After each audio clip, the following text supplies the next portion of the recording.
اللهم صل على محمد وآل محمد. اعوذ باللہ من الشیطان الرجیم. بسم اللہ الرحمن الرحیم. وبہ نستعین وہو خیر المعین. عقائد کے دروس کا سلسلہ الحمدللہ جاری و ساری ہے. ہمارا آج کا موضوع نبوت کے باب میں عصمت انبیاء. سب سے پہلا سوال جو انسان کے ذہن میں انبیاء علیہم السلام کے حوالے سے پیدا ہوتا ہے کہ انبیاء علیہم السلام کی ضرورت کس لیے ہے، کہ جس کا جواب ہم آپ کو گزشتہ گفتگو میں بیان کر چکے ہیں. اگلا مرحلہ یہ سوال انسان کے ذہن میں پیدا ہوتا ہے کہ انبیاء علیہم السلام کیا معصوم ہیں، اور اگر معصوم ہیں تو ان کی کیا دلیل ہے. اس میں ہم آپ کو ایک دلیل اعتماد کے بارے میں بتائیں گے کہ اگر کوئی شخص جس کو رہبریت اور رہنمائی کی ذمہ داری دی گئی ہے، اور وہ شخص اگر انبیاء علیہم السلام میں سے ہے، تو پھر بطریق اولا اس کی عصمت پر یقین ہونا لازمی ہے. یعنی اگر کوئی شخص چاہتا ہے کہ کسی نبی کی پیروی کرے تو اس کے لیے ضروری ہے کہ اس کو اطمینان ہو کہ جس شخص کی میں پیروی کر رہا ہوں، جس کے احکامات کی میں تعمیل کر رہا ہوں، اس کے وہ احکامات سارے کے سارے صحیح ہیں، اور میں اعتماد کے ساتھ آنکھیں بند کر کے اس کی پیروی کر سکوں تاکہ اپنے منزل مقصود تک پہنچ سکوں. جس مقصد اور ہدف کے لیے پروردگار نے انسان کو خلق کیا ہے، میں اس مقصد اور ہدف کے مطابق اپنی زندگی گزار سکوں، اس منزل کو پا سکوں. اور رہنمائی کس کی؟ انبیاء کی رہنمائی میں. اور اگر یہ اطمینان اور اعتماد انسان سے لے لیا جائے تو پھر انسان متزلزل ہو جاتا ہے، پھر انسان یقین محکم کے ساتھ اپنی منزل کی طرف اپنے سفر کو جاری و ساری نہیں رکھ سکتا. معمولاً دو قسم کے لوگ ہوتے ہیں معاشرے میں. ایک معاشرے میں وہ لوگ کہ جو بہانہ طلب ہیں، جو انبیاء علیہ السلام کی پیروی نہیں کرنا چاہتے. تو اگر ان کو پتہ ہو کہ انبیاء علیہ السلام معصوم نہیں ہوتے یا ان سے خدا نخواستہ خطا سرزد ہو جاتی ہے، تو ان کو بہانہ مل جائے گا. وہ کہیں گے کہ کیسے ہم ایک شخص کی پیروی کریں کہ جس کی جو ہے احکامات میں یا اس کی گفتار میں یا اس کے اعمال میں خطا کا شائبہ ہو سکتا ہے وہ ہمیں غلط بات بتا دے تو ہم اس کی اتباع نہیں کرتے. اور اس کے مقابلے میں بہت سارے لوگ ایسے ہوتے ہیں جو حقیقت پسند ہوتے ہیں، حقیقت طلب ہوتے ہیں، حقیقت کے متلاشی ہوتے ہیں. اب یہ جو حقیقت کے متلاشی ہوتے ہیں، حقیقت کی تلاش میں ہوتے ہیں، یہ چاہتے ہیں کہ کسی ایسے شخص کی اتباع کریں کہ جو کردار گفتار کے لحاظ سے محکم ہو، اس میں کوئی خطا کا شائبہ تک نہ ہو. اب اگر خدا نخواستہ انبیاء علیہ السلام کی عصمت پر کسی کو شک ہو جائے، کسی کو یقین نہ ہو، تو وہ پھر اپنے اس عمل کی پیروی میں، یعنی ان کے احکامات کی پیروی یا جو ہے ان کی جو عمل انجام دیتے ہیں اس کی پیروی میں پھر وہ شک و شبہ کا شکار ہو جائے گا، اور وہ یقین محکم کے ساتھ اپنے منزل و مقصود کی طرف آگے بڑھ نہیں سکے گا. جیسا کہ میں نے کہا کہ اس کو دلیل اعتماد کے نام سے یاد کیا گیا ہے. بس اس دلیل اعتماد کو اگر اس انداز میں بیان کروں تو غلط نہ ہوگا کہ کیسے ممکن ہے کہ پروردگار ایک ایسے شخص کی اتباع کا حکم دے اور اس میں کوئی قید اور شرط نہ لگائے، اور اس قید و شرط کے بغیر کہے کہ اس شخص کی اتباع کرو، اور جس میں امکان ہو کہ وہ خطا کر سکتا ہو، وہ غلط رستے کی طرف لے جا سکتا ہو. تو یہ ممکن نہیں ہے کہ پروردگار ایک ایسے شخص کی اتباع کا، اطاعت کا ہمیں حکم دے کہ کوئی قید و شرط بھی نہ ہو، یعنی مطلقاً کہے کہ بس تمہیں ہر حالت میں اس کی اتباع کرنی ہے، اس کی احکامات کی پیروی کرنی ہے، اس کے حکم کی تعمیل کرنی ہے ہر حالت میں، یعنی بلا قید و شرط، اور ساتھ میں ہمیں اس شخص کے کردار، گفتار یا عمل میں شک ہو کہ وہ خطا نہ کر دیتا ہو، اس شک کی بنا پر پھر انسان متزلزل ہو جائے گا، یقین محکم کے ساتھ آگے بڑھ نہیں سکے گا۔ سورہ نساء کی آیت نمبر 59 یعنی آیت نمبر 59 میں پروردگار کا ارشاد گرامی ہے، بسم اللہ الرحمن الرحیم، اطیعوا اللہ و اطیعوا الرسول و اولی الامر منکم، کہ اطاعت کرو پروردگار کی اور اطاعت کرو رسول کی اور اولی الامر منکم کی، جو تم میں سے صاحب امر ہیں ان کی اطاعت کرو۔ تو اب یہاں پر جہاں خداوند متعال کی اطاعت کا بلا قید و شرط حکم دیا گیا ہے، وہیں پر انبیاء علیہ السلام اور صاحبان امر کی اطاعت کا بھی بلا قید و شرط حکم دیا گیا ہے، یعنی اس میں تمہیں ان کی اطاعت کرنی ہے۔ تو اس آیت کو سامنے رکھ کے جو ہے مفسرین کہتے ہیں کہ نہ صرف انبیاء علیہ السلام کی اطاعت واجب ہے بلا قید و شرط، بلکہ ائمہ اطہار علیہ السلام کے، جن کو صاحب امر کے نام سے یہاں پر یاد کیا گیا، ان کی اطاعت بھی بلا قید و شرط واجب ہے۔ اور اگر پروردگار یہ بلا قید و شرط حکم لگا رہا ہے تو اس کا قطعاً مطلب یہ ہے کہ یہ ہستیاں ہر گناہ سے، ہر غلطی سے، ہر خطا سے پاک اور منزہ ہیں۔ بس پہلا مرحلہ یہاں پہ ہمارا طے ہوا، دلیل اعتماد، کہ ہمیں جس شخص کی ہم نے پیروی کرنی اور وہ انبیاء علیہ السلام میں سے ہیں، کہ جن سے صرف ہم نے صرف جو ہے افکار نہیں لینے، خیالات نہیں لینے، بلکہ زندگی کے ہر شعبے میں رہنمائی لینی ہے، صرف اخلاقی مسائل نہیں ہیں بلکہ زندگی سے تعلق رکھنے والے ہر شعبے سے ہم نے ان کی رہنمائی کرنی ہے، ان کے احکامات کے مطابق عمل کرنا ہے، ان کی پیروی کرنی ہے۔ تو اگر ہمیں ان کے اوپر شک و شبہ ہوگا تو ہم اس انداز میں ان سے رہنمائی نہیں لے سکیں گے، کیونکہ زندگی کے ہر شعبے میں ہمیں ان سے رہنمائی لینی تھی۔ بس یہاں سے ثابت ہوا کہ دلیل اعتماد ہمیں اس بات پر باور کراتی ہے، ہمیں اس بات یہ سمجھاتی ہے کہ انبیاء علیہ السلام کو جو ہے وہ معصوم ہونا چاہیے، اور جو خدا کا حکم ہے بلا قید و شرط، جہاں خدا کی اطاعت بلا قید و شرط بیان کی گئی، وہاں انبیاء کی اطاعت بھی بلا قید و شرط بیان کی گئی۔ تو اس سے واضح ہو گیا کہ انبیاء علیہ السلام بھی جو ہے وہ معصوم ہیں، کسی خطا سے پاک اور منزہ ہیں۔ اسی طرح انبیاء علیہ السلام کے حوالے سے ہم ایک اور انداز میں ان کی معصومیت اور ان کی عصمت کے حوالے سے ایک اور انداز میں گفتگو کر سکتے ہیں، اور وہ کیا ہے؟ وہ یہ ہے کہ وہ عوامل کہ جس کی وجہ سے انسان گناہ کرتا ہے، وہ عوامل انبیاء علیہ السلام میں شکست خوردہ ہیں، یعنی وہ عوامل جو ہیں وہ انبیاء علیہ السلام میں پائے نہیں جاتے۔ کیا مطلب؟ اس کو میں اور کھول کے بیان کرتا ہوں۔ مثال کے طور پر ہم دیکھتے ہیں کہ معاشرے میں بہت سارے لوگ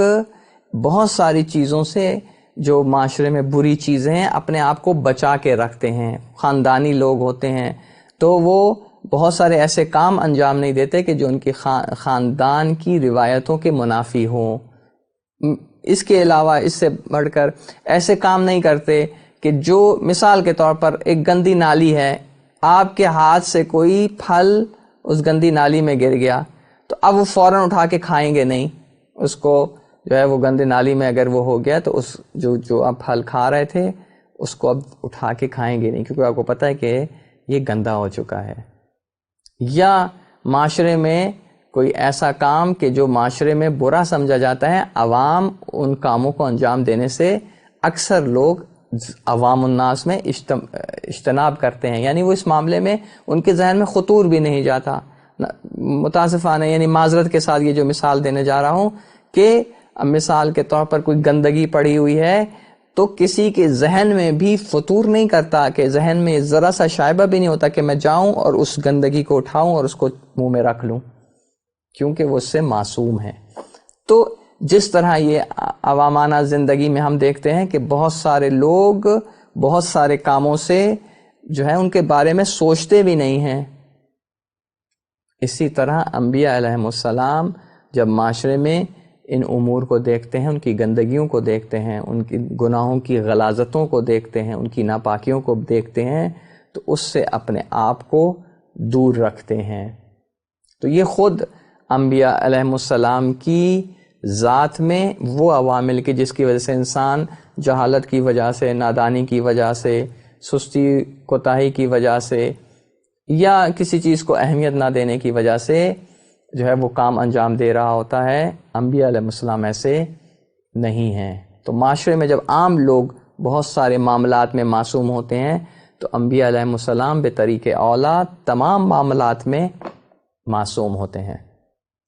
اور اسی بات کو ایک اور انداز میں اگر میں یوں پیش کرنا چاہوں تاکہ اور زیادہ بات آپ کو واضح طور پر سمجھ آ سکے، وہ یہ ہے کہ جیسے جیسے شخص انسان جو ہے وہ علمی معیار اس کا بلند ہوتا جاتا ہے، ویسے ویسے وہ بہت سارے جو کام جو عوام انجام دے رہی ہوتی ہے وہ شخص کے اس علم میں ماہر ہونے کی وجہ سے ان امور کو انجام نہیں دیتا۔ مثال کے طور پر ایک ڈاکٹر ہے کہ جو اس کو پتہ ہے کہ فلاں غذائیت جو ہے فلاں چیز میں غذائیت نہیں ہے، وہ انسان کے لیے نقصان دہ ہے، یا اس سے بڑھ کر اور ایک اور زیادہ بہتر مثال کہ ڈاکٹر کو پتہ چل جاتا ہے کہ یہ جو گلاس ہے اس میں جراثیم ہیں، اور وہ کیونکہ ڈاکٹر ہے اور وہ ساری اس کی تحقیقات جراثیم کے حوالے سے ہے، تو بس اس کے ذہن میں اس جراثیم سے آلودہ پانی کو پینے کے حوالے سے ذرا سا بھی ذہن میں شائبہ پیدا نہیں ہوگا کہ میں ہاتھ بڑھاؤں اور اس کو پی لوں۔ لیکن ہو سکتا ہے کہ ایک جاہل شخص، ایک عوام میں سے شخص اٹھے، اس کو بتایا بھی جائے کہ اس میں جراثیم ہے، پھر بھی کوئی کہے کوئی مسئلہ نہیں اور وہ پانی پی لے۔ اور یہ چیز ہم معاشرے میں دیکھتے ہیں کہ معاشرے میں آلودہ پانی جو وہاں کی عوام ہوتی ہے، جو زیادہ پڑھی لکھی نہیں ہوتی، جاہل ہوتی ہے، وہ آلودہ پانی پی رہی ہوتی ہے، مریض ہو رہی ہوتی ہے، بیمار ہو رہی ہوتی ہے۔ لیکن کوئی ایک پڑھے لکھے معاشرے سے فرد اٹھ کے وہاں پر جائے، یا پڑھا لکھا شخص جائے یا ڈاکٹر جائے، تو وہ پھر اس پانی کو استعمال نہیں کرتا، بلکہ اپنے ساتھ آپ کو معلوم ہے کہ جو ہے وہ فلٹر والا پانی جو ہے وہ لے کے جاتا ہے۔ بس یہاں سے ثابت ہوا کہ وہ شخص، کوئی بھی شخص، جب کسی کام میں اس کی گندگی کو دیکھ رہا ہوگا تو اس گندگی کو، کیونکہ وہ ماہر ہے اور وہ صاحب علم ہے، تو اس کے ذہن میں اس گندگی کی وجہ سے اس کام کو انجام دینے کے حوالے سے اندر کوئی انگیزہ بھی پیدا نہیں ہوگا، بلکہ وہ اس کے بارے میں سوچے گا بھی نہیں۔ اسی طرح ائمہ اطہار علیہ السلام اور انبیاء علیہ السلام جو ہیں وہ ان کے ذہنوں میں بھی جو گناہ ہوتے ہیں، ان کی ناپاکیاں، ان کی غلاظتیں، ان کی جو سزائیں ہیں جو انسان کو ملتی ہیں، وہ اتنی واضح اور آشکار ہوتی ہیں کہ وہ ان گناہوں کو انجام دینے کے بارے میں سوچتے بھی نہیں ہیں۔ ایک اور مثال جو میرے ذہن میں آ رہی تاکہ اور واضح ہو جائے کہ جو ایک شخص وکیل ہوتا ہے، وہ کیونکہ جانتا ہوتا ہے کہ مختلف گناہوں کی، مختلف جرموں کی کیا سزا ہے، تو وہ کم از کم ساری زندگی ان جرموں کو انجام نہیں دیتا، سوچتا بھی نہیں ان کے بارے میں، کیونکہ اس کو علم ہوتا ہے۔ تو انبیاء علیہ السلام کیونکہ صاحب علم ہیں، لامحدود علم کے جو ہے وہ حامل ہیں، اور بہترین یقین اور کامل ایمان کے حامل ہیں،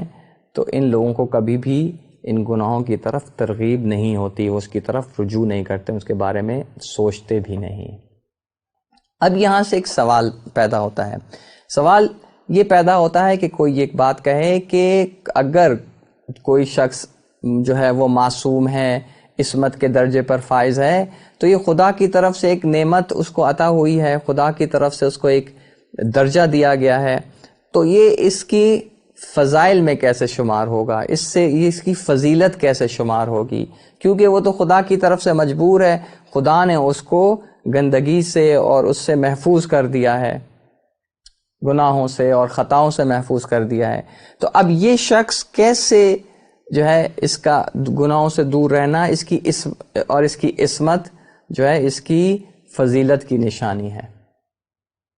تو سامعین عزیز، آپ کو جیسے میں نے گزشتہ گفتگو میں جس طرف آپ کو متوجہ کیا تھا کہ یہ جو گناہ انبیاء علیہ السلام انجام نہیں دیتے، اس لیے نہیں کہ ان کا ہاتھ روک لیتا ہے اللہ تعالیٰ، ان کے وہ اسباب مہیا نہیں ہونے دیتا، یا اللہ تعالیٰ جو ہے ان کے رستہ روک دیتا ہے اگر وہ گناہ کی طرف بڑھنے لگتے ہیں، نہیں، ایسا نہیں ہے،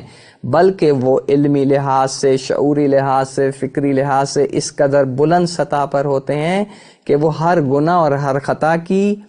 جو ہے وہ اس کے عواقب کو دیکھ رہے ہیں، اس کے نتائج کو دیکھ رہے ہوتے ہیں. اس کو میں دو طریقوں سے بیان کروں، دو چیزوں میں تقسیم کروں. ایک دفعہ خطا ہوتی ہے کہ انسان صحیح رستہ نہ چلے، خطا پہ چلے، گناہ نہیں ہے لیکن خطا کرے. ایک دفعہ کیا ہے کہ گناہ کرے. تو گناہ کے عوامل تو شکست خوردہ ہیں ہی، یعنی ان کو تو ان کے عذاب اور ان کے نتائج جو ان کو دکھائی دے رہے ہوتے ہیں، اس کی آگ، آتش جہنم ان کو اس عمل کے پیچھے دکھائی دے رہی ہوتی ہے، تو اس سے اپنے آپ کو بچا کے رکھتے ہیں. اسی طرح خطا کے حوالے سے خطا وہ شخص کرتا ہے کہ جس کو علم نہیں ہوتا، جاہل ہوتا ہے، پتہ نہیں ہوتا کہ میں کون سا قدم اٹھاؤں کہ جس کا صحیح نتیجہ نکلے گا. لیکن انبیاء علیہ السلام کیونکہ علم رکھتے ہوتے ہیں تو اس علم کی وجہ سے وہ خطا انجام نہیں دیتے، کوئی ایسا کام انجام نہیں دیتے کہ جس سے جو خطا پر مبنی ہو. تو ہم یہ دیکھتے ہیں کہ کیونکہ یہ اپنی ہی اندرونی علم کو استعمال کرتے ہوئے، اپنی ہی اندرونی علم یقین کو اور یقین محکم کو اور ایمان، قوی ایمان کو استعمال کرتے ہوئے ان گناہوں سے بھی اور ان خطاؤں سے دور رہتے ہیں، تو یہ عصمت دراصل ان کی فضیلت کی نشانی ہے کہ پروردگار نے ان کو اس قدر علم سے مالا مال کیا کہ اس علم کی بدولت انہوں نے پھر اپنے علم کے مطابق عمل کیا. یہ جو اپنے علم کے مطابق عمل کرنا ہے یہی سب سے زیادہ فضیلت ہے، اور یہی بات جو ہے وہ عام انسانوں کے لیے بھی کہا گئی ہے کہ ہر وہ انسان کہ جو اپنے علم کے مطابق عمل کرتا ہے پروردگار اس کو بہترین اجر جو ہے اس کا عطا کرتا ہے، اور اس کا پروردگار کے نزدیک بہترین رتبہ اور درجہ ہے. اسی لیے کہا گیا کہ تم میں سے خدا کے نزدیک محبوب ترین لوگ وہ ہیں کہ جو تم میں سے زیادہ پرہیزگار ہیں، یعنی اپنے علم کے مطابق عمل کرتے ہوئے اپنے آپ کو گناہوں سے بچا کے رکھتے ہیں. کہ پروردگار ہمیں بحق محمد والے محمد تمام گناہوں سے بچنے کی توفیق عطا فرمائے، اور ہمیں انبیاء علیہم السلام کی سیرت پر عمل پیرا ہونے کی توفیق عطا فرمائے. السلام علیکم ورحمۃ اللہ وبرکاتہ. اللهم صل على محمد وآل محمد